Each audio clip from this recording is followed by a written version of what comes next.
Hello, students. I am Ram Gopal, Assistant Professor of Commerce and Management at Dr. Bhimrao Ambedkar Government College, Jagdishpura Kaithal. आज की इस video में हम discuss करेंगे BBA fifth semester subject export procedures and documentation, topic methods of international payment, अंतर्राष्ट्रीय भुगतान पद्धतियाँ। तो इसके अंदर हम जब भी हम कोई एक्सपोर्ट कॉन्ट्रैक्ट करते हैं या एक्सपोर्ट ऑर्डर देते हैं तो उसके अंदर सिर्फ गुड्स या गुड्स की क्वालिटी, उसकी गुणवत्ता, उसकी टर्म्स ऑफ डिलीवरी, प्राइस ही मायने नहीं रखती, बल्कि उसके अंदर जो उसके भुगतान की टर्म्स हैं, भुगतान की शर्तें हैं, भुगतान कैसे, कब, किस करेंसी में होगा, ये बहुत महत्वपूर्ण होता है। और तभी हमारा जो आयात निर्यात प्रक्रिया पूर्ण हो पाती है। तो हमारा इंटरनेशनल पेमेंट है क्या? सिंपल टर्म्स में international payment is a process of payment between two countries. दो देशों के बीच में भुगतान को हम अंतर्राष्ट्रीय भुगतान बोलते हैं। The payment made by the citizen, government, organization of one country to another country, citizen or organization is called international payment. It should be clearly specified where, when and how the payment for export would be made. The methods of payment to be settled with a foreign buyer depends upon a number of factors. जब भी हम किसी भुगतान पद्धति का निर्णय लेते हैं विदेशी आयातक के निर्यातक के संबंध में, तो उसके अंदर बहुत सारे निर्णायक तत्व होते हैं। भारत के अंदर RBI, reserve bank of India के द्वारा जो भी गाइडलाइन दी गई हैं अंतर्राष्ट्रीय भुगतान के संबंध में, हर एक निर्यातक को उनका अनुसरण करना अनिवार्य है। जिसके अंदर पहली क्या हो सकती है कि it is obligatory for every exporter in India to receive his payments through the intermediates of authorised dealers. कि अगर कोई भी निर्यातक है उसको भुगतान प्राप्त करना है तो वो एक प्राधिकृत या ऑथराइज्ड डीलर के द्वारा ही प्राप्त करेगा, जैसे कि commercial banks authorized to deal in foreign exchange by Reserve Bank of India। और उसके अलावा there are other ways also depending on the trustworthiness।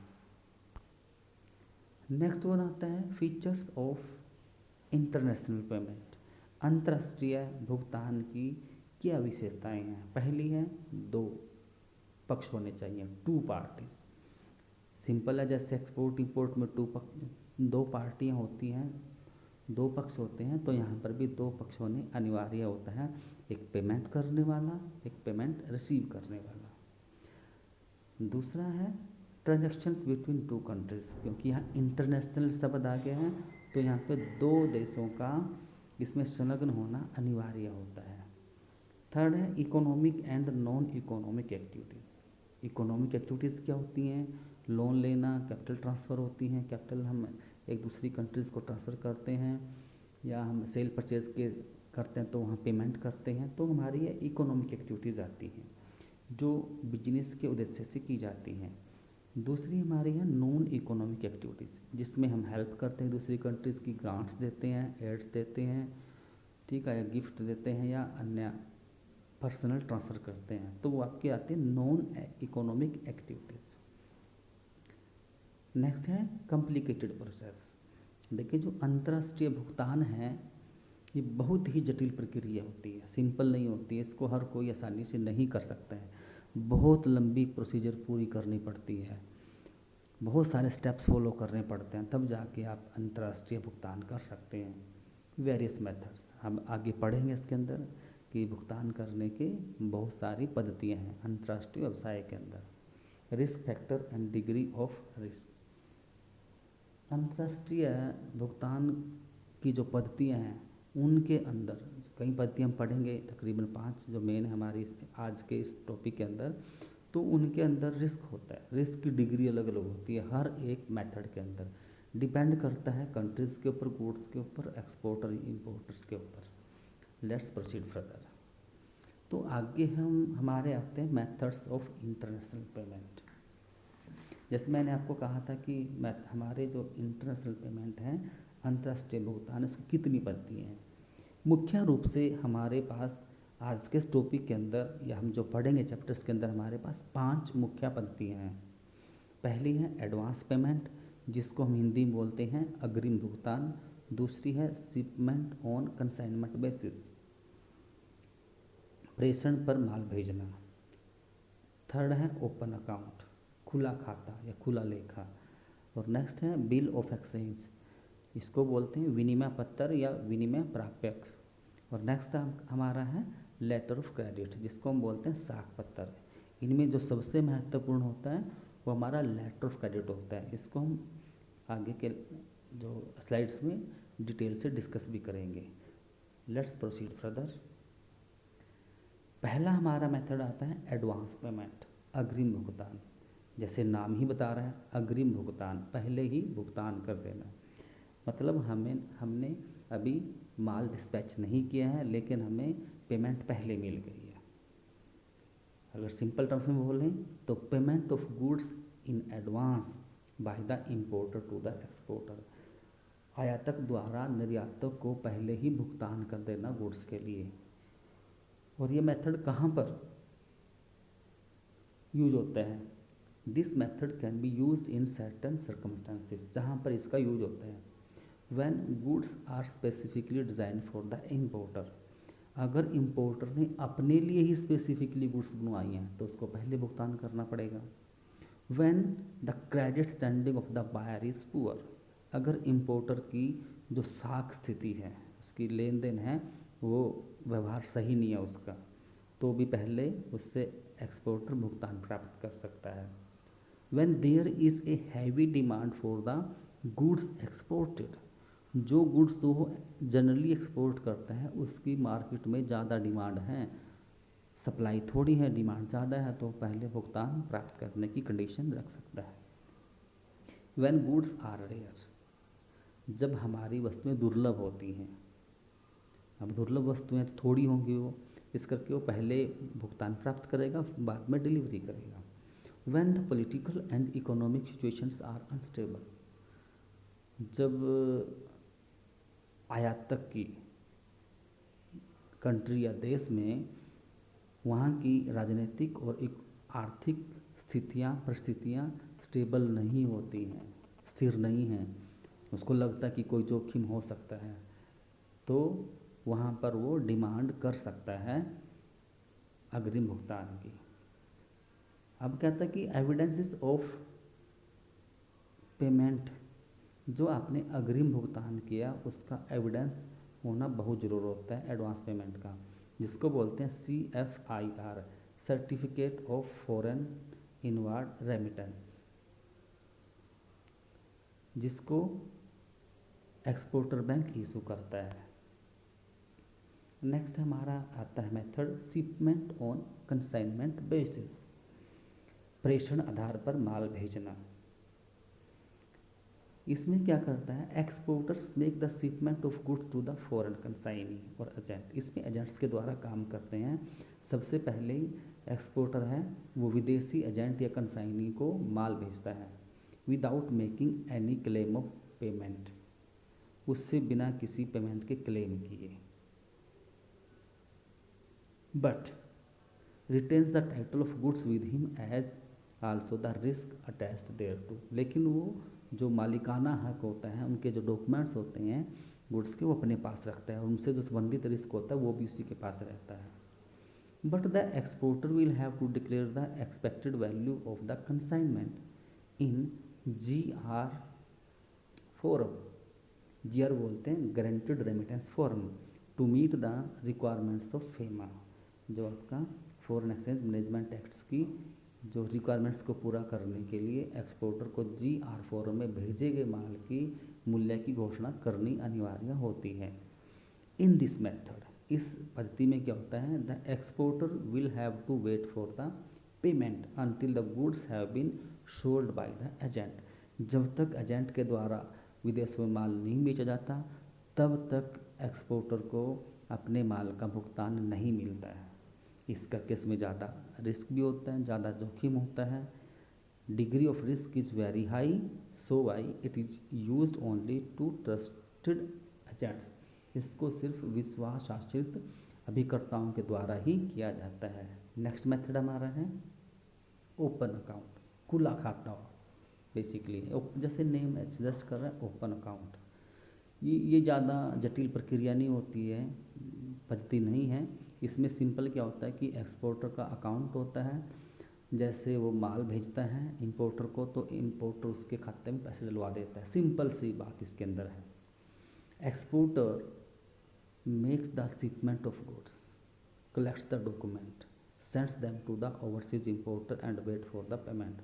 Exporter क्या करता है, गुड्स भेजता है, सारे डॉक्यूमेंट साथ में भेजता है, विदेशी जो क्रेता है, बायर है, और भुगतान के लिए, वो प्राप्ति के लिए उसका इंतजार करता है।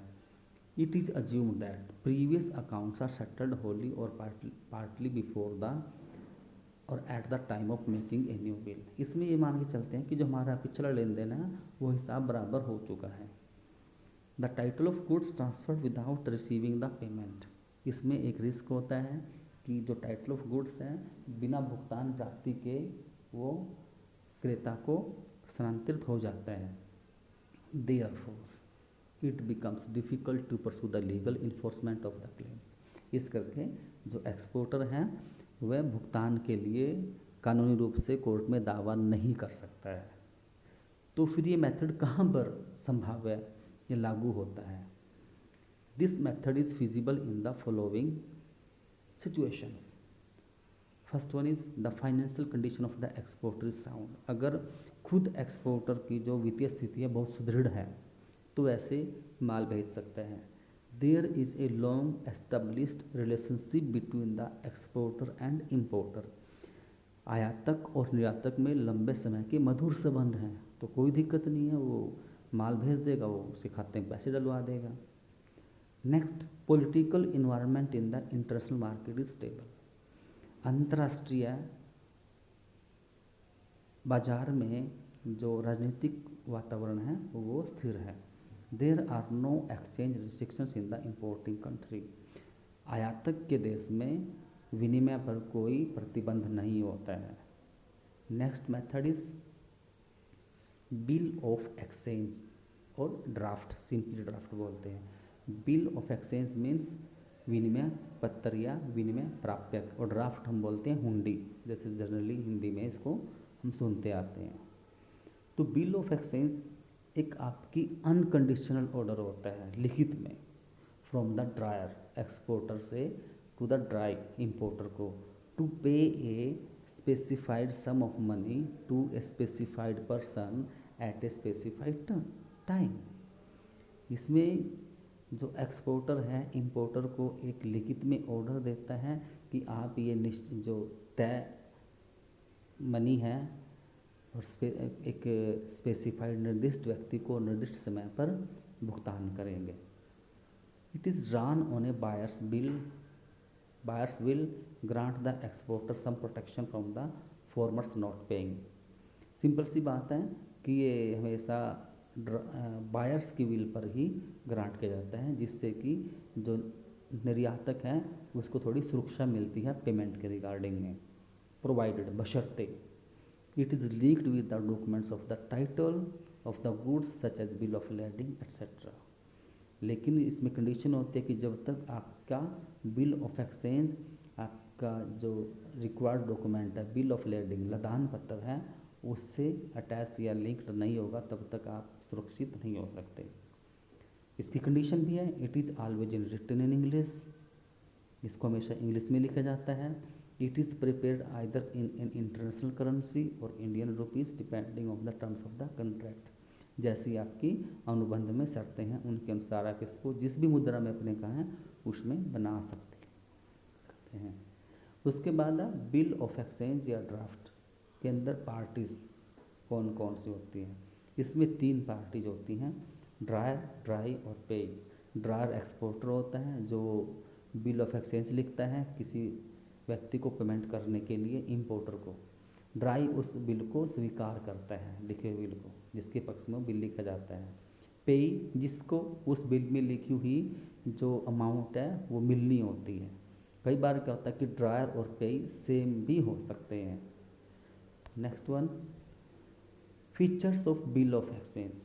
बिल ऑफ एक्सचेंज की क्या विशेषताएं हैं। First one, it must be written form, यह लिखित में होना चाहिए और इंग्लिश में होना चाहिए। इट कंटेन्स इन ऑर्डर, ये हमेशा एक आदेश के रूप में होता है। ऑर्डर मस्ट बी अनकंडीशनल, और ऑर्डर हमेशा अनकंडीशनल होता है, बिना शर्त के होता है।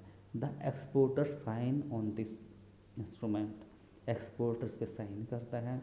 Specified person in whose favour the bill is written can order the amount to be paid some other person as desired by him her, जिसके लिए वो पत्र लिखा गया उसको आदेश दिया होता है कि आप इतनी रकम को, इतनी अमाउंट को इस निर्दिष्ट व्यक्ति को निर्दिष्ट समय के अंदर भुगतान करेंगे। It is prepared in 2 sets, इसकी हमेशा 2 प्रतियाँ बनती हैं। नेक्स्ट, बिल ऑफ ड्राफ्ट के टाइप्स। बिल ऑफ ड्राफ्ट है वो 2 टाइप्स का होता है, सॉरी बिल ऑफ एक्सचेंज है या ड्राफ्ट है वो 2 टाइप्स का होता है। पहला है डॉक्यूमेंट्स अगेंस्ट पेमेंट, इसको शॉर्ट में बोलते हैं डीपी, और site draft, document against payment. अगर हिंदी में बोलें तो इसको हम कह सकते हैं कि जो प्रलेख निमित्त भुगतान होने पर ही आपको डॉक्यूमेंट्स मिलेंगे। और साइट ड्राफ्ट साइट होता है, इसको हिंदी में बोलते हैं दर्शनी हुंडी। अब इस मेथड में होता है क्या है, under this method all documents are related to the shipment of goods are handed over to the importer only after getting the payment। जितने भी संबंधित दस्तावेज या प्रलेख होते हैं उस शिपमेंट से वो इंपोर्टर को तब मिलते हैं जब वो उस शिपमेंट का माल का भुगतान कर देता है। The payment is made by the importer against sight draft sent along with the shipping documents. जो शिपिंग डॉक्यूमेंट के साथ में एक आपकी साइट ड्राफ्ट भेजा होता है उसको देख के दसनी हुंडी की देखते ही वो उसकी पेमेंट कर देता है। If the importer does not honour the draft, अगर वो उस ड्राफ्ट का हुंडी का भुगतान नहीं करता, he is not given the shipping documents, उसको शिपिंग प्रपत्र नहीं मिलते हैं। So he can not get the delivery of the goods, इस करके उसको वस्तुओं की सुपुर्दगी भी नहीं मिल पाती। नेक्स्ट है सेकंड टाइप ऑफ ड्राफ्ट है बिल ऑफ एक्सचेंज है डॉक्यूमेंट्स अगेंस्ट एक्सेप्टेंस, स्वीकृति निमित्त प्रलेख, ये इसको बोलते हैं डॉक्यूमेंट्स अगेंस्ट एक्सेप्टेंस। स्वीकृति मिलने पर ही डॉक्यूमेंट मिल जाते हैं। और इसका दूसरा नाम है युजांस ड्राफ्ट, जिसको हिंदी में बोलते हैं मियादी हुंडी। इसकी एक मियाद होती है, अवधि मिलती है पेमेंट करने की। जैसे इसका नेम से ही हमें दिख रहा है, under this method all the documents related to the shipment of goods are handed over to the importer only after his acceptance of bill of exchange. जैसे ही आयातक उस बिल ऑफ एक्सचेंज को या भुगतान करने के लिए अपनी स्वीकृति दे देता है तो उसको वो डॉक्यूमेंट्स मिल जाते हैं। The acceptance implies that importer agrees to make the payment of bills at a future date। जो बिल बनाया है वो कहता है कि मैं आपको एक निश्चित तिथि पर भुगतान कर दूंगा, इस करके उसको वहाँ पे कुछ समय मिलता है, मियाद मिलती है भुगतान करने के लिए। Under document against acceptance terms there is always a period of credit, उसको भुगतान के लिए अवधि मिलती है, इसको हम यूजांस पीरियड बोलते हैं या इसको मियाद बोलते हैं। Expiry of which the importer is required to make the payment, और जिसके एक्सपायरी होने पर आयातक को भुगतान करना अनिवार्य होता है। नेक्स्ट हमारा आता है difference between document against payments and document against acceptance means sight draft and usance draft. इसके 4-5 पॉइंट्स हैं। जैसे पहला है मीनिंग, जिसे हमने डिस्कस किया अभी, कि डॉक्यूमेंट अगेंस्ट पेमेंट में पहले पेमेंट करता है, फिर तभी इंपोर्टर को डॉक्यूमेंट मिलते हैं। लेकिन डॉक्यूमेंट अगेंस्ट एक्सेप्टेंस में उसको बिना भुगतान किए एक्सेप्टेंस मात्र से ही डॉक्यूमेंट मिल जाते हैं शिपमेंट के। रिस्क, सेकंड पॉइंट है risk. First, document against payment में ये लेस रिस्की होता है एक्सपोर्टर पॉइंट ऑफ व्यू से, और जो डॉक्यूमेंट अगेंस्ट एक्सेप्टेंस है एक्सपोर्टर पॉइंट ऑफ व्यू से वेरी या हाई रिस्की होता है। Preference, exporters document against payment को हमेशा प्रेफर करते हैं और इंपोर्टर्स हमेशा डॉक्यूमेंट अगेंस्ट एक्सेप्टेंस को प्रेफर करते हैं। Title of goods, title of goods vest with the exporter until the payment is made by the importers. जब तक इंपोर्टर माल का भुगतान नहीं करता तब तक जो टाइटल ऑफ गुड्स है वो एक्सपोर्टर के पास रहता है। लेकिन डॉक्यूमेंट अगेंस्ट एक्सेप्टेंस में जैसे ही वो बिल का भुगतान करने की स्वीकृति दे देता है तो उसको टाइटल ऑफ गुड्स मिल जाता है। Credit period, document against payment में कोई क्रेडिट पीरियड नहीं मिलता है, लेकिन डॉक्यूमेंट अगेंस्ट एक्सेप्टेंस में या यूजेंस ड्राफ्ट में हमेशा एक निश्चित जो आपको क्रेडिट पीरियड मिलता है। Next point is bill of exchange और ड्राफ्ट के अंदर है advantages of bill of exchange और ड्राफ्ट। एडवांटेजेस क्या है इसके? First one, it encourages the foreign trade of the country. इससे देश का विदेश व्यापार को प्रोत्साहन मिलता है। It acts as a source of finance for banks, they get their commissions while dealing in bill of exchange. Banks को भी इसमें इनको इनकम बनती है क्योंकि जब उसको बनाते हैं तो उनसे उनको कमीशन मिलता है। जो बिल ऑफ एक्सचेंज है वो बहुत कम जोखिम होता है एक्सपोर्टर के लिए as compare to other methods of payment. और ये मेथड है जो इंपोर्टर के लिए भी बहुत महत्वपूर्ण होता है जब वो यूजांस ड्राफ्ट यूज़ करता है, क्योंकि उसमें उसको पेमेंट करने के लिए कुछ थोड़ी राहत मिल जाती है और अवधि मिल जाती है। Next method is letter of credit. बहुत महत्वपूर्ण आपका है ये बीबीए में या आपका इंटरनेशनल बिजनेस इंटरनेशनल मार्केटिंग के अंदर जब हम बात करते हैं इंटरनेशनल पेमेंट की तो उसमें लेटर ऑफ क्रेडिट सबसे ज़्यादा मान्यता प्राप्त है। लेटर ऑफ क्रेडिट्स को हिंदी में बोलते हैं साख पत्र या डॉक्यूमेंट्री क्रेडिट या आपका दस्तावेज साख। देखिए जो आज का समय है इसके अंदर जो आपकी एलसी है बहुत पॉपुलर हो गई है। इसके बगैर एक्सपोर्ट इंपोर्ट इम्पॉसिबल सा है। सबसे महत्वपूर्ण सबसे ट्रस्टवर्दी मेथड यही आजकल अपनाया जाता है एक्सपोर्ट इंपोर्ट बिजनेस के अंदर। It is a methods of payment which ensure that exporter gets his money when he dispatches his goods. यह मेथड ऐसा है कि इसके अंदर एक्सपोर्टर को यह सुनिश्चित होता है कि जैसे वो गुड्स ट्रांसफ़र करेगा, एक्सपोर्ट करेगा, डिस्पैच करेगा, उसको तत्काल भुगतान मिल जाएगा।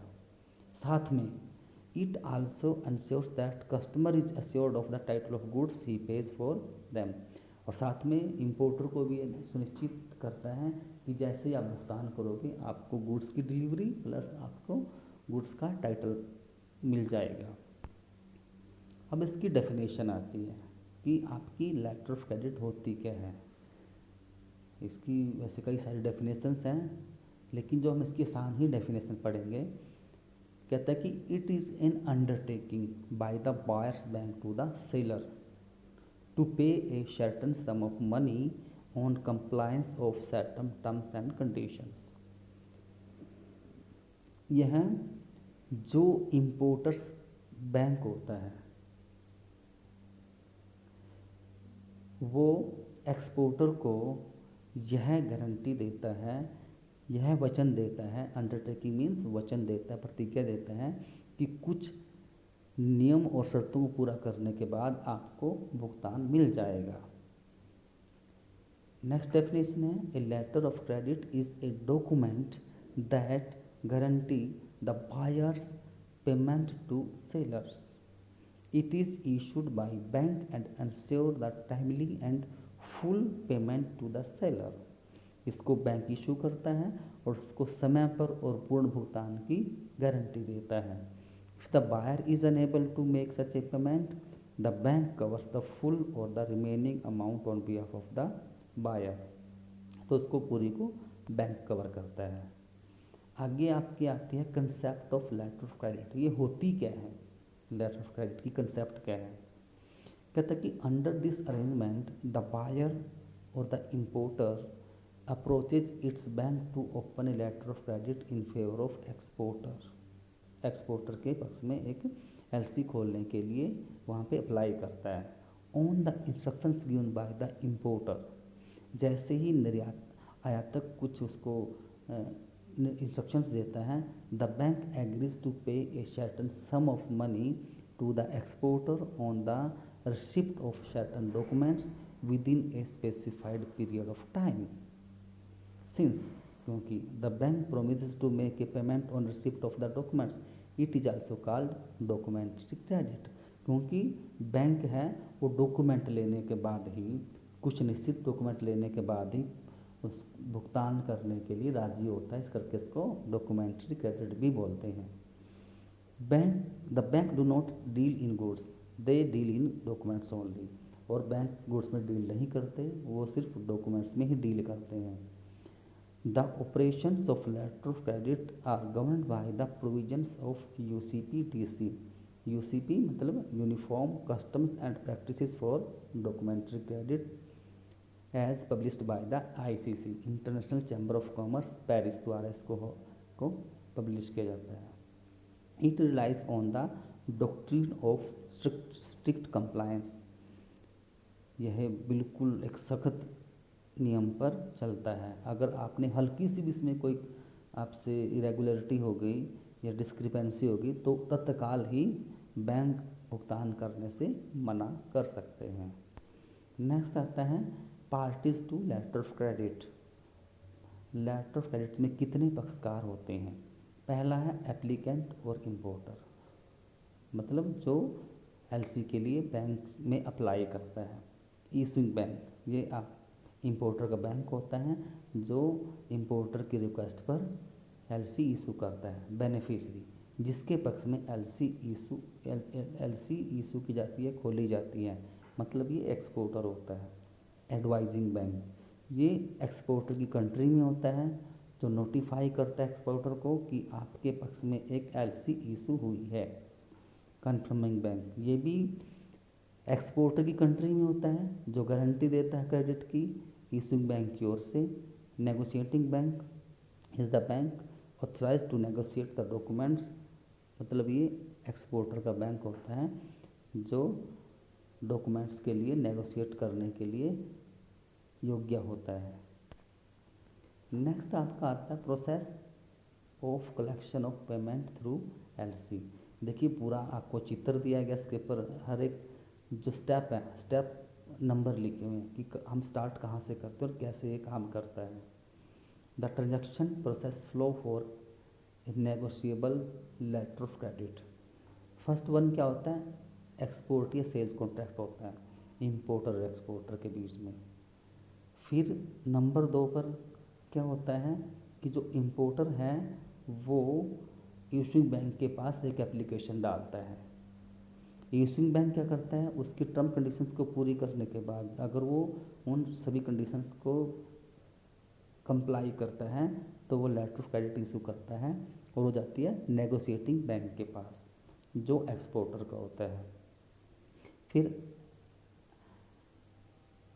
जो नेगोशिएटिंग बैंक होता है वो उसको एडवाइस करता है कि आपके पक्ष में एक एलसी इशू की गई एक्सपोर्टर को. जैसे ही वो एलसी को उसकी सूचना प्राप्त होती है तो वो तत्काल ही नंबर 5 पर आता है, उसको शिपमेंट कर देता है इंपोर्टर को. और नंबर 6 पे क्या आता है, वो शिपमेंट कर देता है, फिर शिपमेंट के डॉक्यूमेंट्स हैं वो प्रेजेंट करता है नेगोशिएटिंग बैंक के पास. और फिर नेगोशिएटिंग बैंक है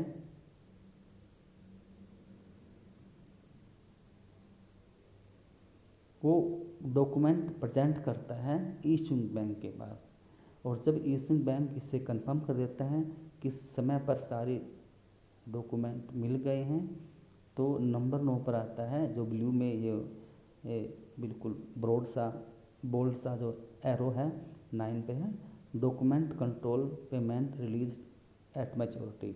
जैसे ही वो उसको डॉक्यूमेंट दे देता है तो इशूइंग बैंक है उसको फुल पेमेंट नेगोशिएटिंग बैंक को कर देता है, और नेगोशिएटिंग बैंक है फुल पेमेंट एक्सपोर्टर को कर देता है।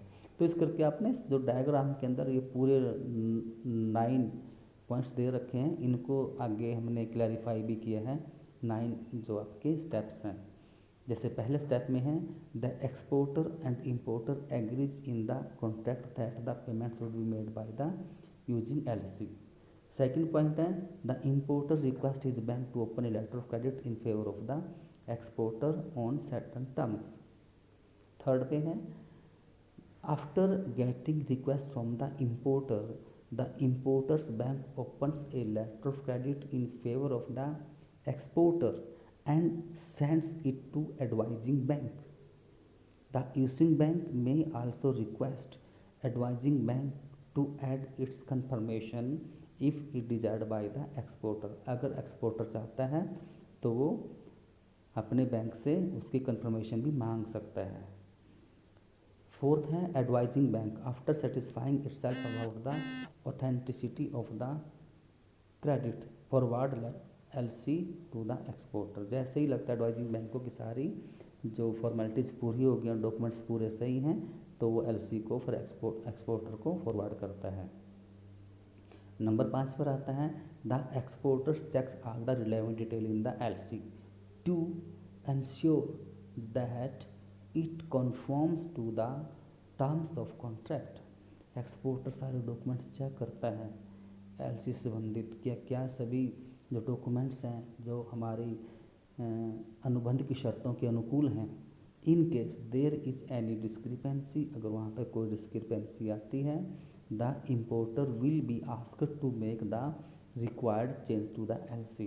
तो वहाँ पर इम्पोर्टर को एलसी के अंदर जो रिक्वायर्ड चेंज है वो करना पड़ेगा। नंबर 6 पर है in case the LC is required the exporter अरेंजेज for shipment of the goods and collect the required documents. जैसे ही एलसी प्राप्त होती है तो एक्सपोर्टर है वो शिपमेंट करता है और सारे डॉक्यूमेंट्स को कलेक्ट करता है। 7 नंबर पर क्या होता है कि जो एक्सपोर्टर है उन डॉक्यूमेंट्स को लेकर नेगोशिएटिंग बैंक के पास नेगोशिएशन के लिए जाता है। बैंक उनको स्क्रूटनी करता है डॉक्यूमेंट्स की, लगता है कि सारे डॉक्यूमेंट्स पूरे हैं तो वो फिर एक्सपोर्टर को पेमेंट कर देता है। 8 पर है the negotiating bank forward the documents to the issuing bank and then letter reimburses the amount to the former. और इशूइंग बैंक सारे कागज चेक करने के बाद डॉक्यूमेंट्स चेक करने के बाद एडवाइजिंग बैंक को पेमेंट कर देता है। 9 पर है the issuing bank gives the documents to the importer who presents them at the port and receive the goods. तो इशूइंग बैंक क्या करेगा, डॉक्यूमेंट्स प्रेजेंट करेगा इम्पोर्टर को, इम्पोर्टर डॉक्यूमेंट्स लेके और बैंक को पेमेंट कर देता है। तो इस तरह से यह पूरी प्रक्रिया होती है। 9 स्टेप्स हैं, पीछे डायग्राम भी दिया हमने, तो आप डायग्राम से भी देख सकते हैं डॉक्यूमेंट जो जितने स्टेप्स हमने पढ़े हैं, और उसके बाद हमने 9 स्टेप भी दिए हैं, आप उनको सेम मैच कर सकते हैं। यही प्रोसेस होती है हमेशा एक कॉमन या जनरल सी एलसी की प्रक्रिया में। नेक्स्ट आपका आता है types of letter of credit. महत्वपूर्ण है, हालांकि बहुत सारे टाइप्स लेटर ऑफ क्रेडिट होते हैं, लेकिन हमारे यहाँ आज इस जो डिस्कशन में हम थोड़ी ही पढ़ेंगे जो हमारे मुख्य रूप से काम आती हैं एक्सपोर्ट इंपोर्ट बिजनेस में। जैसे पहली है रिवोकेबल लेटर ऑफ क्रेडिट, इसको बोलते हैं खंडनीय साख पत्र। जैसे नाम बता रहा है खंडन कर सकते हैं इसका।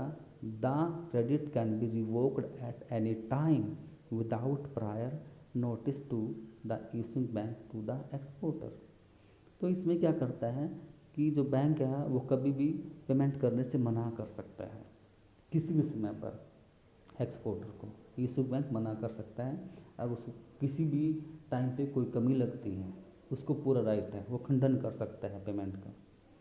इरिवोकेबल, इसका मतलब ये है कि जब इशूइंग बैंक एक्सपोर्टर को पेमेंट करने से मना कर ही नहीं सकता किसी भी कंडीशन में, इसको बोलते हैं अखंडनीय साख पत्र। थर्ड है ट्रांसफरेबल लेटर ऑफ क्रेडिट, मतलब इसका मतलब होता है स्थानांतरणीय साख पत्र, जिसको किसी थर्ड पार्टी को ट्रांसफ़र किया जा सकता है on the request of beneficiary. और नेक्स्ट है नॉन ट्रांसफरेबल, जिसको थर्ड पार्टी को ट्रांसफ़र नहीं किया जा सकता।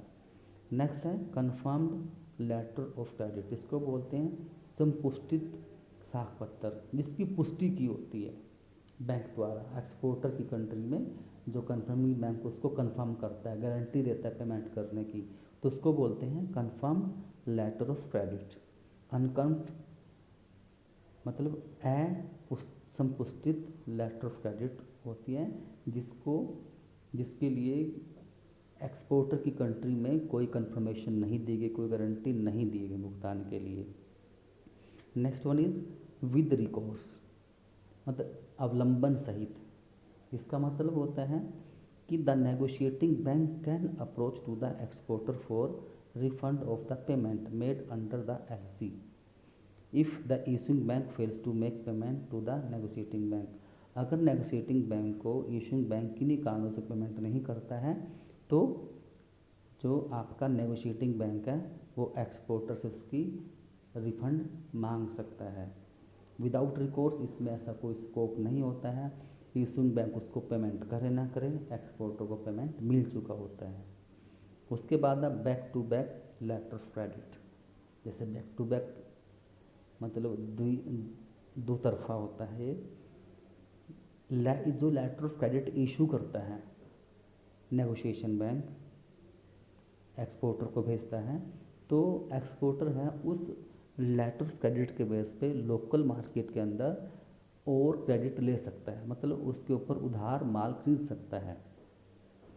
सिंपल टर्म्स में अगर हम जानें तो कहता है कि which is open at the strength of original letter of credit in favour of local supplier of the supply of raw materials required for producing the export goods. अब आपने माल भेजना है, आगे आपके पास मटेरियल है नहीं, खरीदना है, तो कैसे खरीदेंगे, पेमेंट मिली नहीं है, तो जो हमें LC मिली है फ़िलहाल, हम उस LC के बेसिस पे लोकल मार्केट से माल उधार खरीद सकते हैं। देखो जी मेरे पास ये इतने महीने इतने टाइम बाद पेमेंट मिलेगी, तब तक मुझे आप माल दे दीजिए, मेरा प्रोडक्शन ना रोके। It is kind of pre shipment finance procured by the exporter for the processing of an export order. Export order को पूरा करने के लिए है एक तरह से पूर्व वित्त का काम करती है एक्सपोर्ट में के अंदर। नेक्स्ट आपका आता है advantages of letter of credit. First one है important source of pre shipment finance, जैसे हमने डिस्कस किया था अभी, यह एक प्री शिपमेंट फाइनेंस का काम करती है। No blockage of funds for the exporters, इसमें निर्यातक का जो कोष है वो बाधित नहीं होता, उसको मिल ही जाती है payment. Risk of bad debts is very low, इसमें बैड डेट्स डूबत ऋण का तो कोई सवाल पैदा होता ही नहीं है अगर वो विदाउट रिकोर्स और कन्फर्म्ड होती है LC। The importer not required to make any advance payment to the exporter, importer को एक्सपोर्टर को एडवांस पेमेंट करने की ज़रूरत नहीं होती है। LC provides high security to both parties, अब इसमें एक्सपोर्टर को भी डरने की ज़रूरत नहीं होती है पेमेंट के बारे में, क्योंकि उस पेमेंट उसको मिलेगी ही, तभी इम्पोर्टर को डॉक्यूमेंट्स मिलेंगे। Because of well specified terms and conditions it establishes good relationship, सीधी सी बात है, टर्म कंडीशंस स्पष्ट हैं तो दोनों को एक्सपोर्टर और इम्पोर्टर के बीच में कोई झगड़ा होने की या विवाद होने की संभावना नहीं होती है, जिनसे उनके संबंध मधुर बनते हैं। It ensures timely delivery of goods to the importer, importer को समय पर अपने माल का भुगतान मिल जाता है। नेक्स्ट है limitations of letter of credit.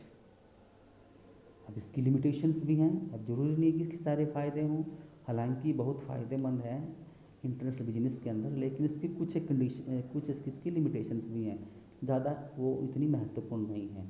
जैसे पहला है, it is the most complicated method of payment. देखो जी, मैंने शुरू में ही कहा था वीडियो के स्टार्ट में कि जो अंतर्राष्ट्रीय भुगतान है वो है एक जटिल प्रक्रिया है, और उसके अंदर जो एलसी है वो और भी जटिल प्रक्रिया है। जैसे आपने डायग्राम में देखा था कितने स्टेप्स करने पड़ते हैं, और किसी स्टेप पे कोई गलती भी नहीं होनी चाहिए। नेक्स्ट है, it is N inflexible method of payment. अगर ये अखंडनीय हो और पुष्टित न हो तो यह एक इनफ्लेक्सिबल मेथड होता है, जो कि एक्सपोर्टर के लिए सही नहीं होता है। If there is any discrepancy, अगर कहीं पे कोई डिस्क्रिपेंसी उजागर हो जाए बीच में, in the documents presented by the exporter, the importer can either delay और विद होल्ड द पेमेंट। तो जो इम्पोर्टर है, आयातक है, या तो वो भुगतान करने में देरी कर सकता है या बिल्कुल भुगतान भी ना करे, तो इस करके इसमें थोड़ा रिस्क इन्वॉल्व होता है। नेक्स्ट आप पढ़ते हैं हम factors affecting export payment terms. जो आपके एक्सपोर्ट पेमेंट टर्म्स हैं जो हमने पढ़े हैं 5 मेथड, इनको कौन कौन से कारक हैं, तत्व हैं, प्रभावित करते हैं कि हमें कौन सा मेथड कब चुनाव करना है। फर्स्ट वन आता है बायर्स फाइनेंशियल पोजीशन। इम्पोर्टर्स की वित्तीय स्थिति कैसी है? अगर उसकी वित्तीय स्थिति अच्छी है तो ओपन अकाउंट भी कर सकता है, एडवांस पेमेंट भी कर सकता है। नेक्स्ट वन आता है cost involve in the getting payment. Payment प्राप्त करने में किस में ज़्यादा कॉस्ट होगी? जैसे आपका ड्राफ्ट है, बिल ऑफ एक्सचेंज है, लेटर ऑफ क्रेडिट है, तो इनके अंदर आपको बैंक्स को कमीशन देना पड़ता है, तो उसकी जो ज़्यादा कॉस्ट हो जाती है। तो degree of competition in the market, अगर मार्केट में ज़्यादा कंपटीशन है तो हम उसको कंसाइनमेंट बेसिस पे या फिर ओपन अकाउंट के माध्यम से भी कर सकते हैं। अगर कंपटीशन ज़्यादा नहीं है तो फिर हम एडवांस पेमेंट ले सकते हैं या एलसी का प्रयोग कर सकते हैं। Economic situations in the country of import, जो आयातक के देश में उसकी आर्थिक स्थिति कैसी है, परिस्थितियाँ कैसी हैं देश की। अगर उस देश में की आर्थिक परिस्थितियाँ सुदृढ़ हैं तो हम उसको ओपन अकाउंट के माध्यम से भी माल भेज सकते हैं। और ड्राफ्ट में हम जो यूजर्स ड्राफ्ट यूज कर सकते हैं, डॉक्यूमेंट अगेंस्ट एक्सेप्टेंस का यूज कर सकते हैं। Risk bearing capacity of the exporter, exporter की जोखिम उठाने की क्षमता कितनी है, मतलब उसकी फाइनेंशियल पोजीशन कैसी है। अगर फाइनेंशियल पोजीशन अच्छी है तो ओपन अकाउंट या जो यूजर्स ड्राफ्ट का यूज कर सकते हैं। अगर फाइनेंशियल पोजीशन या रिस्क बियरिंग कैपेसिटी ज़्यादा नहीं है तो एलसी वहाँ पर या आपका एडवांस पेमेंट ठीक रहता है। Exchange regulation in the importing country, जो इम्पोर्टिंग कंट्री है उसके एक्सचेंज रेगुलेशन कैसा है, स्ट्रिक्ट है, स्टेबल है, तो अकॉर्डिंगली हम सेलेक्ट कर सकते हैं। Relation with the foreign buyer, विदेशी क्रेता के साथ या इम्पोर्टर के साथ आपका संबंध कैसा है, संबंध अच्छा है तो हम ओपन अकाउंट कर सकते हैं। अगर संबंध अच्छा नहीं है तो एडवांस पेमेंट कर सकते हैं या फिर एलसी के लिए हम अप्लाई कर सकते हैं। तो ये थे factors affecting the international payment terms. तो आज का जो हमारा टॉपिक था इंटरनेशनल पेमेंट मेथड्स, इसके अंदर हमने पढ़ा इंटरनेशनल पेमेंट के बारे में, क्या है इंटरनेशनल पेमेंट, क्या होता है, दो कंट्रीज़ के बीच में पेमेंट होता है तभी हमारा एक्सपोर्ट कॉन्ट्रैक्ट पूरा होता है। और मेथड्स ऑफ इंटरनेशनल पेमेंट हमने 5 मेथड पढ़े हैं यहाँ पे। पहला हमारा था एडवांस पेमेंट, दूसरा हमारा था shipment on consignment basis, third हमारा था open account, fourth bill of exchange, इसके 2 पार्ट्स थे, डॉक्यूमेंट अगेंस्ट पेमेंट या साइट ड्राफ्ट दर्शनी हुंडी, और डॉक्यूमेंट अगेंस्ट एक्सेप्टेंस या मियादी हुंडी, और difference between document against payment and document against acceptance. और नेक्स्ट हमारा था letter of credit and types of letter of credits और प्रोसेस लेटर ऑफ क्रेडिट्स की, और लास्ट हमारा था factors affecting the export term payments. Thanks for listen me.